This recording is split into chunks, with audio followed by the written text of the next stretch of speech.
Bismillahirrahmanirrahim. Assalamualaikum warahmatullahi wabarakatuh. Alhamdulillahi rabbil alamin. Wabihi nasta'inu ala umuri dunya waddin. Ashhadu an la ilaha illallah wahdahu la syarika lah. Wa ashhadu anna muhammadan abduhu wa rasuluhu Alazi la nabiyya ba'dahu. Salawatullahi wa salamu alaihi wa ala alihi wa ashabihi wa man sara ala nahji ila yaumiddin. Amma ba'd. Allahumma anfa'na bima 'allamtana wa 'allimna ma yanfa'una wa zidna 'ilman yanfa'una. Rabbi shrah li sadri wa yassir li amri wahlul 'uqdatam min lisani yafqahu qawli. Allahumma la sahla illa ma ja'altahu sahla wa anta taj'alul hazna idza syi'ta sahla min ya rabbal alamin. Kaifa halukum ya ikhwah? Azunnu annakum bi khair insyaallah. Alhamdulillah, segala puji bagi Allah Subhanahu wa taala yang masih memberikan kepada kita kesempatan dan kenikmatan sampai pada hari ini kita bisa merasakan manisnya ibadah dan manisnya menuntut ilmu. Alhamdulillah, pembahasan kita pada ilmu mustalahul hadis sampai pada al-mardud bisababi ta'nin fir rawi, ya, al-mardud bisababi ta'nin fir rawi. Hadis yang tertolak karena sebab ada celaan pada rawi tersebut. Ya. Yang pertama adalah at-ta'nu fir rawi, celaan pada perawi. Huwa jarhuhu bil lisan. Jadi celaan pada rawi adalah jarhuhu bil lisan, mengkritiknya dengan lisan. Wa takallum fihi min nahiyati adalatihi wa dinihi, dan pembicaraan mengenai rawi tersebut itu ditinjau dari segi adilnya rawi tersebut dan dari segi agamanya. Au min nahiyati dhabtihi wa hifzihi, atau dari segi kuatnya hafalan dan kesikohannya. Ya. Taib.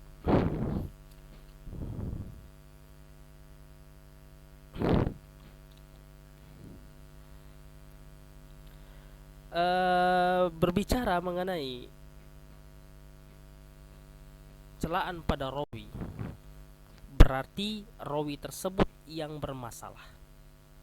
Rawi tersebut yang bermasalah, ya, rawi tersebut yang mengadakan kedustaan pada sebuah hadis. Kemudian yang B, asbabut ta'ni fir rawi. Asbabut ta'ni fir rawi, sebab tercelanya pada rawi. Di sini ada 10 bab, 10 sebab. Ya, 10 sebab asbabut ta'ni fir rawi, sebab tercela pada rawi. Yang pertama adalah al-kazib, dusta. Memang ini sudah kita bahas, maka ini kita coba ulang kembali. Ya, al-kazib itu dusta. Hadisuhu maudhu', yang dinamakan hadisnya adalah hadis maudhu'. Yang kedua at-tuhma bil kazib, hadisnya matruk. Al-fisq munkar, al-bid'ah laysa lahu ismun khasun, al-jahalah laysa lahu ismun khasun. Kemudian ma yata'allaqu bid-dhabt, kalau yang berkaitan dengan agamanya, bil adalah, adalah itu adalah berkaitan dengan agamanya. Jadi kalau berkaitan dengan agamanya, misalkan dia misalkan dia berkenaan dengan agama. Kalau kejujuran dan kedustaan itu adalah merupakan suatu pelanggaran dalam agama, ya, tidak boleh. Seseorang kalau dia berdusta, maka dia sudah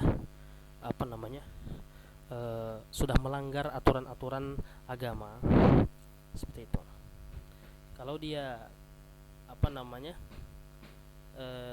tidak berdusta, tapi dia suka bermaksiat, nah ini beda lagi. Dia juga pembahasannya adalah berkenaan dengan adalah juga. Baik, ikhwah.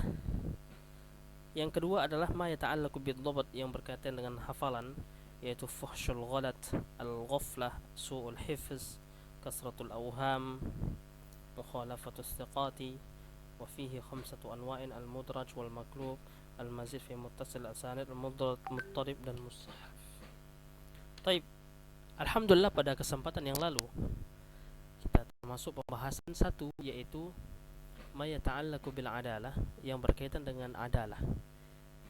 Dan kita sudah masuk di pembagian hadis al-maudhu', hadis dhaif, yaitu al-maudhu'. Nah, di al-maudhu' ini sekali lagi ana ulang bahwasanya definisinya adalah al-kadzib al-mukhtalaq al-masnu' al-mansub ila Rasulullah sallallahu alaihi wasallam. Ya. Definisinya adalah al-kadzib, dusta, al-mukhtalaq, yang dibuat, yang diciptakan, al-masnu' yang dibuat, al-mansub yang disandarkan ila Rasulullah SAW, kepada Rasulullah SAW. Jadi dusta ini, hadis maudhu' ini memang sengaja dibuat. Hadis yang dusta, al-kazib, dusta, al-mukhtalaq, yang sengaja diciptakan dia, al-masnu' yang sengaja dibuat, al-mansub yang sengaja disandarkan kepada Rasulullah sallallahu alaihi wasallam. Rutbatuhu, ya, tingkatannya, dia adalah hadis dhaif yang paling buruk dan yang paling jelek. Paling buruk dan paling jelek. Masih mending paling buruk gitu ya.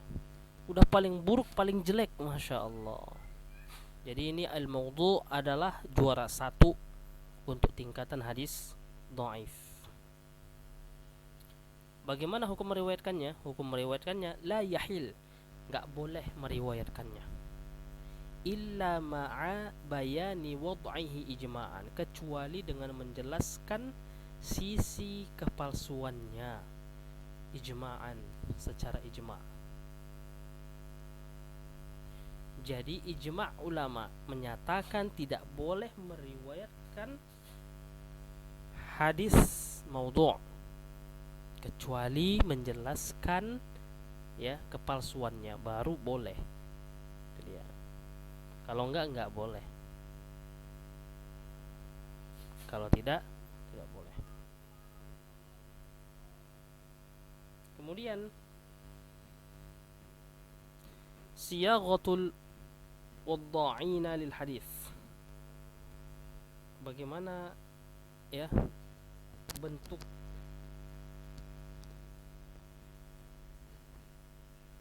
bagaimana orang-orang yang memalsukan hadis itu, ya, membentuk sebuah hadis. Yang pertama dengan cara imma an yunshi al-kalam min indihi, ya. Yang pertama bisa saja dia membuat percakapan menurut dia sendiri, ya. Wa yad'u lahu isnadan, kemudian dia beri isnad, kemudian dia beri sanad. Wa yarwihi, kemudian dia meriwayatkannya. Ini enggak boleh, karena sanadnya palsu.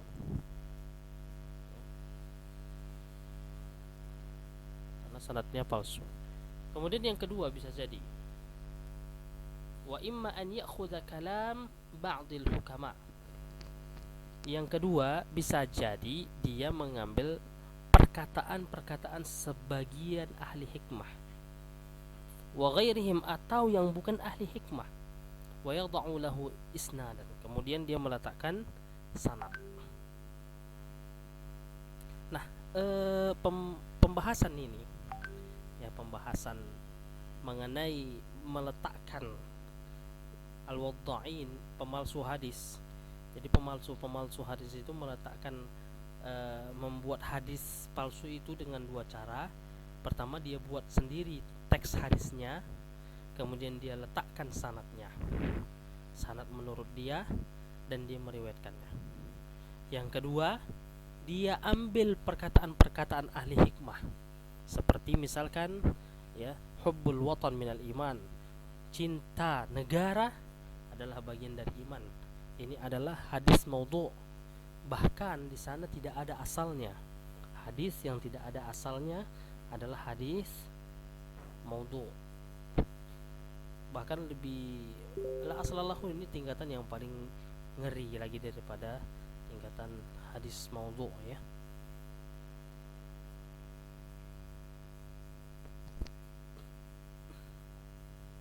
Taib, kemudian yang kedua, yang selanjutnya, tariqatu ma'rifatihi, bagaimana cara mengetahui hadis ini adalah hadis maudhu dan ini hadis yang tidak maudhu. Yang pertama adalah bi iqraril wadi'i bil wad'i, adalah dengan pengakuan ya orang yang memalsukan hadis tersebut ya, bahwasanya dia memalsukan hadis. Jadi dari pengakuan orangnya dulu, itu yang pertama. Kalau dia nggak mengaku bagaimana? Au ma yunazzilu manzilatal iqrar, atau dia menggunakan bahasa sindiran yang menyatakan bahwasanya dia memalsukan hadis. Kalau enggak gimana? Yang ketiga, au qarinatun firrawi, atau ada kaitan sebuah hubungan dalam perawi tersebut. Ya. Ada kaitan pada ya perawi tersebut, seperti hadis min rafidhi fi fadlil ahlil bait, seperti hadis dari seorang rafidah ya tentang keutamaan ahli bait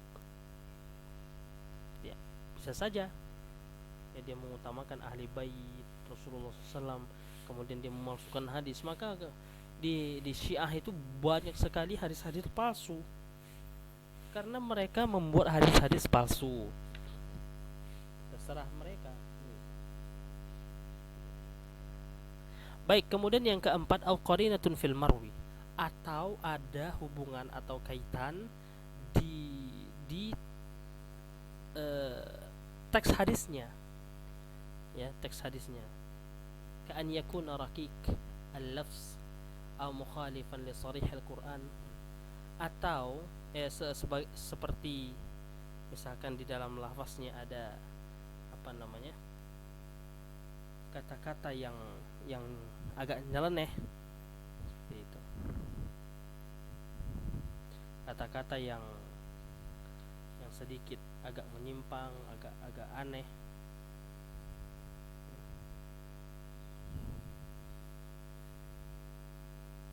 Atau bahasa lafaznya itu lafaznya lemah, atau dia menyelisihi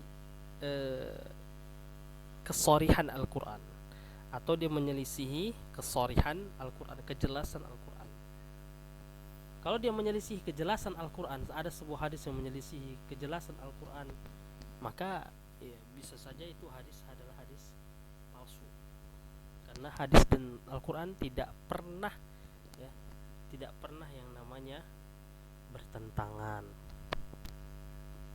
Baik, kemudian berikutnya adalah da'awihi, apa sebab ya pendorong dia untuk melakukan hadis palsu ini. Yang pertama adalah at-taqarrub lillahi subhanah, sebab rupanya adalah karena dia ingin mendekatkan diri kepada Allah Subhanahu wa taala. Kalau untuk mendekatkan diri kepada Allah, janganlah buat-buat hadis palsu. Gitu ya. Atau yang mendorong orang untuk mendekatkan diri kepada Allah, makanya dia buat hadis palsu. Seperti misalkan hadis nisfu Sya'ban, misalkan hadis nisfu Sya'ban, hadis pertengahan Sya'ban, ada keutamaan yang lain-lainnya tentang Isra Mi'raj Nabi Muhammad SAW, misalkan tentang apa Maulid Nabi SAW, mana-mana jadinya. Jadi mereka apa namanya membuat hadis-hadis yang bertentangan sekali dengan kesorihan hadis-hadis yang lain. tapi tujuan mereka katanya adalah untuk mendekatkan diri kepada Allah. Ini pendorongnya kan. Kemudian yang kedua adalah al-intisaru lil mazhab, untuk menolong mazhabnya, untuk menolong apa namanya, kelompoknya gitu ya. Ya ini sudah merupakan suatu kewajaran menurut mereka gitu kan. Ini harus ditolong ini mazhab kita. Ayo gimana caranya? Oh, kita buatlah hadis palsu. Nah, begitulah dia cara mereka. Kemudian yang ketiga, at-ta'nu fil Islam, mencela agama Islam. Mencela Islam. Ini enggak boleh juga. Atau yang keempat, at-tazalluf ilal hukam, atau menjilat penguasa, menjilat pemerintah. Oh, deketin pemerintah ini biar supaya dapat tunjangan, biar supaya dapat ini, dapat ini, dapat ini, dapat ini, dapat ini. Seperti itu. Tujuannya dunia ya. Semuanya tujuannya dunia. Yang kelima, qasdus syuhrah. Tujuannya adalah agar terkenal. Waduh. Ini luar biasa kalau terkenal gini ya. Bahaya ini. Padahal ketenaran itu berbahaya itu ikhwah. Ketenaran itu berbahaya ya. Kemudian yang berikutnya adalah asyhurul musannafat fi, karangan yang paling masyhur. Yang pertama adalah Kitabul Mawdu'at li Ibn al-Jauzi, yang kedua Kitabul Lali al-Masnu'ah fil Ahadits al-Mawdu'ah lis-Suyuti. Baik, ada pertanyaan. Ma huwa mazhabul karramiyah fi wad'il hadis? Apa mazhab karramiyah dalam memalsukan hadis?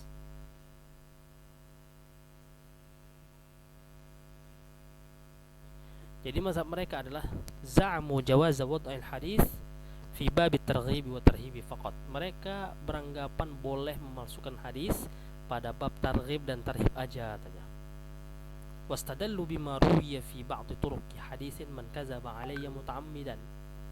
Nah, mereka berdalilkan dengan apa yang diriwayatkan dari sebagian jalan hadis, siapa yang berdusta atas namaku dengan sengaja, min ziyadati jumlah, dengan tambahan kalimat, liyudillan nas, untuk menyesatkan manusia. Jadi siapa yang dusta atas namaku untuk menyesatkan manusia, itu tambahan dari mereka ya. Kalau nggak menyesatkan manusia nggak apa-apa katanya mereka buat hadis-hadis. Nah, nggak boleh kayak gini ya ikhwah ya. Walakin hadhihi ziyadah lam tuthbut 'inda al-huffaz al-hadis wa hadha ar-ragham mukhalif li ijma'il muslimin. Tapi permasalahannya, tambahan liyudillan nas itu nggak ada di kitab-kitab hadis ya. Di kalangan huffazul hadis nggak ada. Nah, anggapan ini menyelisihi ijma' kaum muslimin. Tayyib. Man hum ashhur mufassirin fi dzikr al-hadis al-mawdu'ah duna bayani wad'iha? Wah, ini yang pertama adalah As-Sa'labi, Al-Wahidi, Az-Zamakhsyari, kemudian Asy-Syaukani, Al-Baydawi. Ya, ini adalah al-mufassir fi dzikr al-hadis al-mawdu'ah duna bayani wad'iha. Tayyib ya ikhwah sekalian, ya ini adalah pembahasan berkenaan dengan hadis maudhu'. Insyaallah kita akan bahas untuk berikutnya adalah al-matruk. Demikian ya. Kita tutup dengan doa kafaratul majlis. Subhanakallahumma rabbana wa bihamdika asyhadu an la ilaha illa anta astaghfiruka wa atubu ilaik. Walhamdulillahi rabbil alamin. Assalamualaikum warahmatullahi wabarakatuh.